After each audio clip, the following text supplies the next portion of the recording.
Welcome to a Theorycraft video for the Saviors of Uldum expansion. We got our first deck today that we have kind of been thinking about with all the cards now released. We've gotten right to work to bring to you some Theorycrafts and possible ideas. And one deck that we are trying to make great again is going to be Murloc Paladin. And we've compiled this list that you can see on the screen right now. You can look at that by yourself if you want to. We're going to put the link to that video, to that article or to that deck list in the description, so you can also import the deck code as soon as the expansion launches. You can try it out. It's fairly straightforward, as most Murloc decks tend to be, with some wrinkles that we added into it. First of all, and the one that sticks out most, is probably Sir Finley.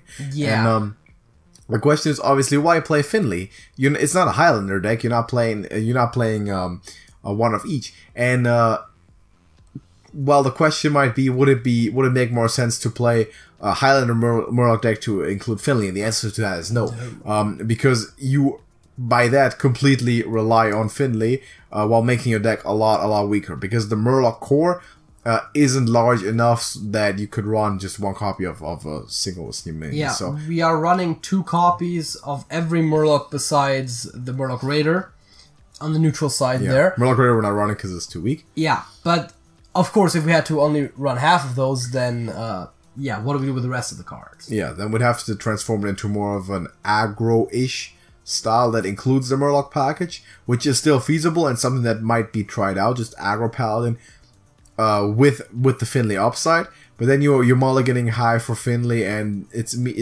specifically constructed so as to not give you the potential to draw with Christology, and also just the fact that it's a battle cry, not Baku, is gonna make it significantly disadvantaged compared to Odd Paladins. So that's not the type of heights that that the Finley idea is gonna reach. But why is he in there? Well, because worst case scenario, he's a 2/3, is a vanilla Murloc on 2, which is fine. Honestly, we might include even if he was just that. But high roll is that if you don't have to play him, and you most often probably won't have to because your curve is very low and you'll have early drops, he's a late game option for you. Like you're down to a couple of cards in the deck. You maybe play Tip the Scales, pulled a copy of each Murloc or out of the deck already, and you can tell by the yellow glow when you have only single copies of cards in your deck.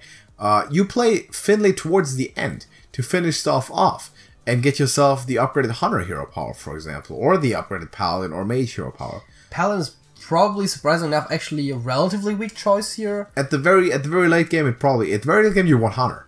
You want the 3 damage face. Also just because you have a lot of stuff to put on the board at all times. The main one you want is Hunter. I think Mage isn't horrible. And that's probably by the point you can actually play Finley, you don't even want Warlock anymore. No, you don't want Warlock. Paladin is still better than regular Paladin. But Rogue is good and Hunter is good and Mage Rogue is good, yeah. Druid is also fine. So those are the ones that you're looking for, which most of the time you're going to get one of those for sure. And that's the high side that we're including Finley here as a late game option to just close stuff out.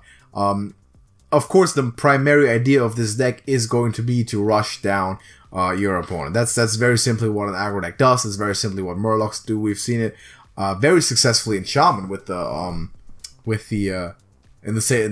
of Shadows expansion with the Murloc Shaman. There has been consistently a tier 1 deck, and Paladin so far until that point has not had anywhere near the support basis for Murlocs, and arguably still doesn't to the same extent. As well as the control-ish / value orientation over the top with Hagatha, Shudderwalk, and Hagatha again, Walking Fountain, that sort of ideas. But this deck is currently looking pretty good, and it's including some of the value cards that we have gotten from the new expansion, like Murmy, for example, is a key piece to point out with the Reborn. This is, I believe, a very underrated mechanic specifically for an aggro deck, because you stick stuff. This is just better than a Murloc Raider in every single way. Yes. Because it dies to the same amount of damage. The 2-to-1 basically doesn't mean much at all. And it summons itself as a Death Rattle. This is Joey Bot, or Mekaru, but it's a Murloc synergy. And Mekaru used to be on aggro Paladin. It's very much feasible. This is Murloc synergy. So it seems like a very solid card. Obviously, you have the Tide Callers, the Grimscale Oracles, all the very strong early drops. We have 2 Toxfins in there right now, which are probably the most expendable 1-drops in terms of specifically aggro potential. And it's something that, you know, after you play around with it, you can consider taking out, depending on what you run into. This is by no means a perfect list because it really depends on how taunt heavy also the meta is. Yeah. If there's a lot of taunts, you definitely want both Toxfins, and at that point, Murmy might be the weaker 1-drop, or maybe even the Grim Scales. As of right now, we can try figuring out what decks could be good, but we can't figure out the meta structure at all. Key card to also point out, by the way, Crystology. I already mentioned on the side, but this is very, very important. Got buffed, obviously. This is one of the key cards of this deck, because the draw, compared to also Shaman, the draw and card generation is limited by simple, you know, boundaries of the class. So we have the Crystology, which is major, and we have the Fish Slinger, which is also new card from the new expansion, and that's gonna give you Murloc to your hand, which is value generation. Obviously, your opponent also gets one, but again, vanilla stats, and you can do more because you have Murloc synergies. There's something that is probably going to drop off a little bit in terms of its value in mirrors, obviously, because it's way more parallel there. But usually, this is going to provide value to you more so than your opponents. And Tip the Scales is the one card that we put over the top there for a late game push, along with Finley. So that's why you want to load up on Murlocs too. If we cut the number of Murlocs in half to meet the Finley criteria, Tip the Scales will become instantly a much weaker card. At this point, the majority of this deck, the vast majority of this deck, is actually Murloc Tribe minions. And Tip the Scales, even later in the game, is guaranteed basically to pull you a full board. And if it's not, that means you've already drawn all your Murlocs and should have probably been winning anyway on the board. And I guess the other big question here is, we've already explained how good Murloc Shaman is, so why do you play this instead? And the answer is, A, this deck is going to be overall a lot cheaper from a dust standpoint. Finley is absolutely not necessary. He's definitely worth the inclusion if you have him. And also, just the idea that this deck is a very straightforward aggro deck, where the Shaman is a bit slower. It does have more upside in the late game, but if it comes down to Paladin versus Shaman, if you draw relatively decently, the Paladin is just going to out-aggro it. Especially with cards like Blessing of Kings. The buffs are big, which is something that Shaman is somewhat limited with, except for Bloodlust, of course. You don't have the Scargill, you don't have the Hagatha Shutterwalk over the top if you want to run that package, and certain Shamans do that, or most Murloc Shamans have been doing that. That late game potential is not going to be here, and I have no reason to believe that Murloc Shaman will drop off or be weak, but I think Paladin has a good foundation for this, and this is going to be something that, although it might not be the most original thing, it's going to be something that revives the class, because Paladin we've not seen much of Paladin at all, along with Priest. Those were kind of the dead classes during the Rise of Shadows expansion, and I honestly don't remember the last time I faced a Priest or Paladin on the ladder. It's been forever. So those two classes need to be revived a little bit, and I think this is a good foundation for it. Quest obviously doesn't really go with this. We've considered it potentially, creating hybrids there, but that's going to be too much of a mix of everything, and trying to make stuff happen to where it ends up not working one way or another. So I think this is a pretty solid list that we have constructed here, and it's something that we're going to be trying out for sure. Like day one release, this is a high potential deck, and it's going to be fun to experiment with, and we encourage everyone to do that. Also, go ahead to the website Hearthstone Top Decks, with link is in the description. You can grab the deck code right off of this site. Can you show them, JJ, how you do that real quick? It says right there on the page. There is a copy deck code button. You can click and it click copies that, the deck code. and bam, you go into Hearthstone. I think we're also going to put that in the description anyways, so exactly. There's also the code is there. So please do try that out if you want to, and give us some feedback on it. Let us know what you think about it, and maybe if you have similar Theorycrafts already made, or already have a little bit made up your mind about the Murloc Paladin archetype as a whole. Next expansion, let us know what you're thinking about, what kind of ideas you have, contributing cards. We've been thinking about an earlier prototype when we were constructing this. We had a copy of Consecration in there. We were looking for some more late game stuff, some more value options, or mirror advantages, which a Consec would definitely give you. But also stuff like even Equality is potentially playable, but not very straightforward. And we're trying to make this very much an aggro focused deck. There's Finley, and there is Tip the Scales for late game stuff. And Finley is just as valid and is an early game drop. So I think that if a Murloc Paladin comes to be, I think Finley is going to be included. And it's not going to be a Highlander deck. He's going to be included the way that we have conceptualized him to be.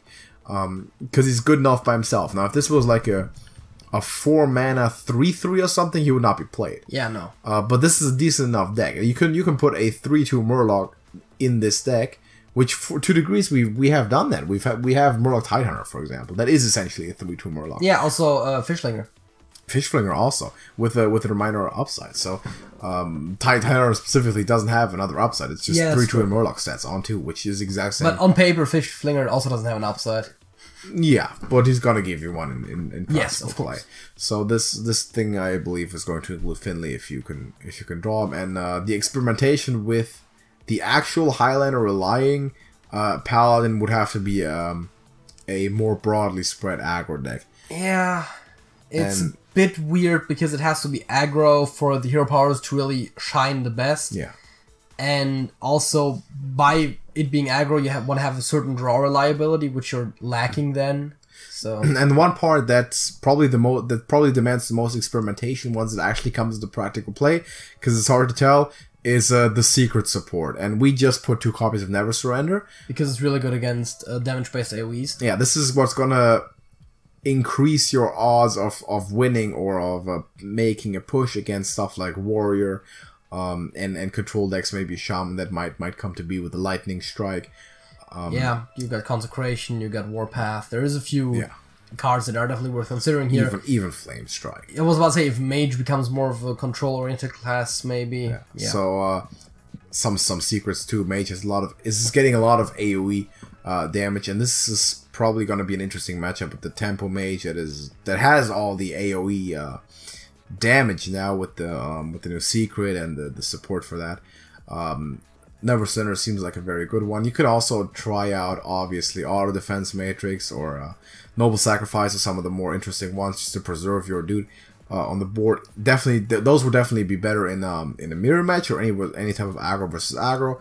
But we're trying to beat control, and we're trying to map this deck against control, so Never Sinner seemed like a good option. You know, double Blessing Kings, Blessing of Might for that attack, because you got to go for the throw. That's what this deck is about. You got to win.